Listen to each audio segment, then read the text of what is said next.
Hello, and welcome back to another episode of Quick Spin, the podcast where we get to the essence of the automobile. Today we are talking about the 2021 Jaguar F-Type R, the 5.0-liter supercharged V8 powered Jag Sports Coupe. You can take a look at that Jaguar right now on our Instagram page. That's at Autoweek USA. But before we jump into that conversation, we have to pay the bills. Video chats with racing icons, car designers, Michelin star chefs, and movie directors. You bet your Zoom. Introducing R&T, a new automotive lifestyle brand by Road & Track. Join today and receive the Collector's Edition magazine, access to events, perks, promotions, and so much more. To join the club and live the drive, visit roadandtrack.com/join. That's ROADANDTRACK.com/JOIN. And don't forget to head over to Apple Podcast Store, wherever you get this bad boy, and drop a review. Let us know how we're doing and give us those 5 stars. We really appreciate it. And without any further adu, Mr. Raynal, tell me about this Jaguar. It's an E-Type, right? You drove an XKE? I did. A 1950, no, I'm kidding. 2021 Jag F-Type R. Extremely yellow. So this baby was definitely yellow. It looked terrific. It was designed by Ian Callum back in the day, of whom I'm a huge fan. I really enjoy his work. This 2021 has a slight facelift on it, a little bit of a fresh front end on it, but they didn't mess with the body too much, which was very smart of them not to. I mean, the F-Type is one of the prettiest cars on the market today. It's one of the prettier cars out there. That's right. Now, so the highlight of this car, and I think it's by quite a margin, is the motor. The supercharged V8 sounds wonderful. Tons of punch. You know, put it in dynamic mode or whatever they call it, whatever Jag calls it, and it gets right down the road in a big fat hurry. One of the better sounding V8s out there, period. 575 horsepower, 516 pounds-feet of torque, 8-speed automatic. It's supposed to hit 60 in about 3.5 seconds. Now, I didn't put a stopwatch on it or any kind of timing advice, but I believe it. It'll go 0 to 130 in 14 seconds. So it's pretty dang quick, and I enjoyed driving it quite a bit. But like I said, the engine is by far the highlight, both in terms of its power and torque, and it just makes wonderful sort of V8 rumbly sounds. It's really, really a fun engine. Now, for those of you that aren't familiar with the Jag V8, that's 5 liters with a supercharger. It's a good combination to have. Supercharged, yep. 5-liter V8. Yeah, it used to be called the SVR. Now it's just called the R. So it's really, really stout. Intoxicating, I would call it. You took some time out of your day and walked around this little Jaguar to give us a bit of an experience of it, to show us kind of what it's like to live with. We're going to cut to that right now. For the last couple of weeks, I've been driving a 2021 Jaguar F-Type R all-wheel drive coupe. It is an extremely yellow 2021 F-Type coupe. It's really bright. I think it's pretty to look at. It's got the 5-liter supercharged V8, 575 horsepower, 510 pounds-feet of torque, and that is mated to an 8-speed automatic transmission, and of course there are paddles. As I said a second ago, it's got all-wheel drive. It has been facelifted a little bit in the front and the rear. Not that the F-Type needed much help in the design department. I think it's a beautiful car to look at. But they did play with the front end a little bit, made it a little bolder. I think it looks very nice. What Jag did not do, however, is anything to the interior. And it is a wee bit dated compared to some of the competition. It's not bad. It's just some of the controls are a little fiddly. And the touch screen reacts a little bit slower than some of the competition as well. But it's well built, a lot of nice leather and carbon, or a carbon-esque looking materials inside. So it's nice looking. The seats are comfortable, MUI adjustable as well, 2 buckets. It's a little cramped. The roof is low even for me, and I'm not that tall. I'm only 5'8". And it's a little tight in here. The center console is quite wide. And again, some of the controls are a little fiddly, and that touchscreen is a little hard to get used to. But The F-Type is about driving, so why don't we go do that right now? Now, Mr. Raynal, you talked about the interior being a little dated, and I sometimes will catch a lot of flack from my coworkers at Autoweek for saying similar things about sports cars. Because the old adage is, if you're driving a sports car like this Jag, who cares about the interior? Point counterpoint, when you're paying over $100,000, the interior does matter. It's where you spend a lot of time. Yeah, I think it both are probably right. Neither one's really wrong. This car's stickered at $115,000, and for that kind of money, I think I would want a little bit more of a comfortable interior, one that I could stretch my legs out a wee bit more. Like I said, the center console in this thing is just wide. I should have whipped out a little tape measure and measured it, but it's as wide as, those full-size pickups that have 72 cup holders and places to put your iPads and things. This thing felt, I'm sure it's not the same width, but it felt like it could be. And like I said, it just didn't feel that up to date to me in terms of how to work the controls, and the touch screen was a little bit slow to react. Not all the time. It's just, I don't know.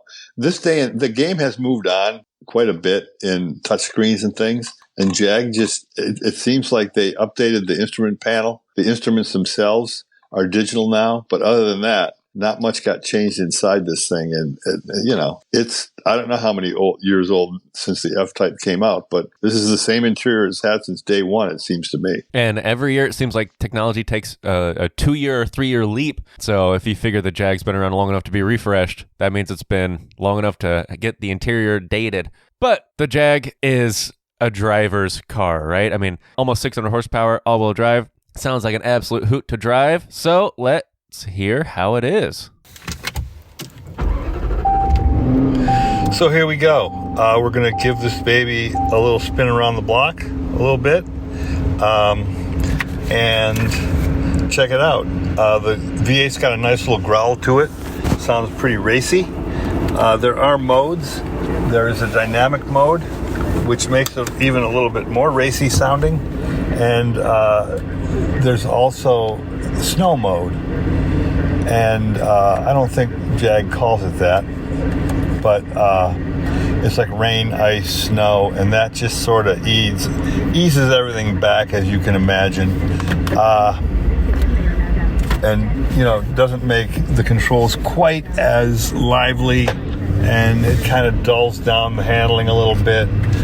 So we're going to proceed here down the street and give it a little goose. And I mean, the thing's quick. It's not crazy fast. There's definitely a difference between sort of the dynamic mode and the regular mode. There's 3 modes: dynamic, snow, and regular. So right now I'm in regular, and if I boot it, so I'm going 28 miles an hour right now, and if I boot it, it's stout. It's not enough to scare you, but it goes pretty good. And then put it in dynamic, and that's it reacts a little quicker to everything. And dynamic is sort of like the suspension gets a little stiffer, the throttle gets a little quicker, the exhaust opens up a little bit, and the thing accelerates a little bit harder than normal. In all situations, the ride is decent, not too harsh.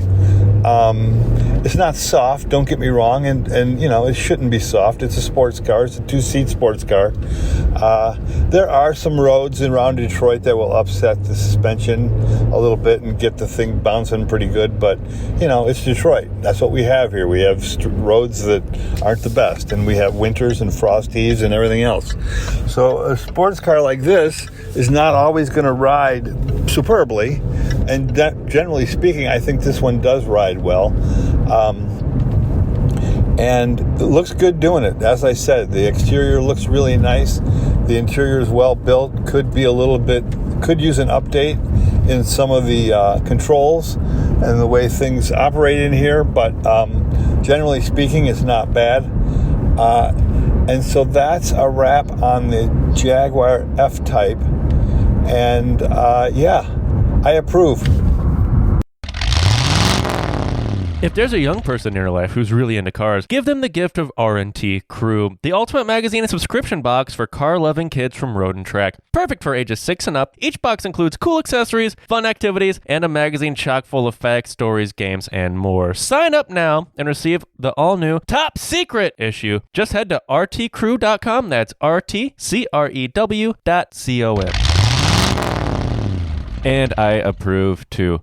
Now, Mr. Raynal, he talked about different drive modes, and some people don't like, they think sports cars should only have one drive mode, and that is everything all the time. How do you feel about that? How do you feel about the Jaguar F-Type R's different drive modes? Yeah, I didn't really play with snow and ice mode because I knew that would sort of just dull all the sort of controls. It makes the throttle slower, makes the steering slower, makes the thing I shouldn't say barely accelerate. That's a huge exaggeration. More throttle play, so to speak. Yeah, and there's not much snow and ice around right now. At the moment, don't even say that word. It's like, I'm not ready. Yeah, dynamic mode is definitely dynamic. The chassis stiffens up some. The steering's quicker.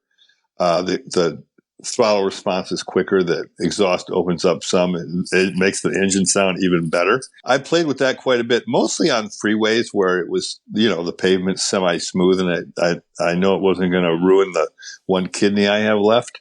So I primarily did that. The dynamic mode on the freeway, and it definitely makes the car a bit quicker and, makes the steering quicker and things of that nature. The bottom line to me on this car is this. It's one of the best looking coupes available. It's one of the best sounding coupes available. And those two things, make it worth the money for a lot of people. I agree. You kind of threw me under the bus right there because I'm going to ask a question that's going to be in similar line with this. And a quick spin, we try to get to the essence of an automobile. And this Jaguar F-Type R is no exception. Mr. Raynal, what is its raison d'etre? Is it literally just a reason for Jaguar to stuff its 5-liter supercharged V8 in a beautiful car? Well, what would be wrong with that, right? Would you really need a better reason than that? But I'm sure that's part of it. I think it's for people that, I'm sure this gets shopped against the 911 quite a bit, or the guys and ladies that buy these also have a 911 at home in the garage. It's a pretty coupe. It sounds great. I think the reason is that, Jag had E-types for years, and then went for quite some time with no 2-seat sports car, until this car came out. So it's an update on sort of a car that extended a classic's life, if you want to think about it in those terms. There was an E-type, then the Gap, and then the F-type. And when Ian Callum did the first F-type a few years ago, it was gorgeous to look at. Here's one thing I want to say about this car, though, and this is something that I've thought about a lot since I drove it. I remember several years ago, a bunch of us took sports cars out to Michigan International Speedway to drive them back to back. And this was one of them. We took an F-type. And driving it out there, it was a lot of fun to drive it on the twisty roads out to MIS. But once we got it on the track, I must say that the Corvette C7 kind of blew this thing off the track. It handled better in that situation. Now, having said that, this car is for 95% of its daily life that's not spent on a track. This car is a lot of fun. If you're going to get a track car, I think I would look at a 911 or something else. But I think very few people will do that. I agree. And I've got 7 of these F-types on order, one for every day of the week. Different colors, I hope. Different colors, some coupes, some convertibles. I like to mix it up. But I think that's a good place to end this episode.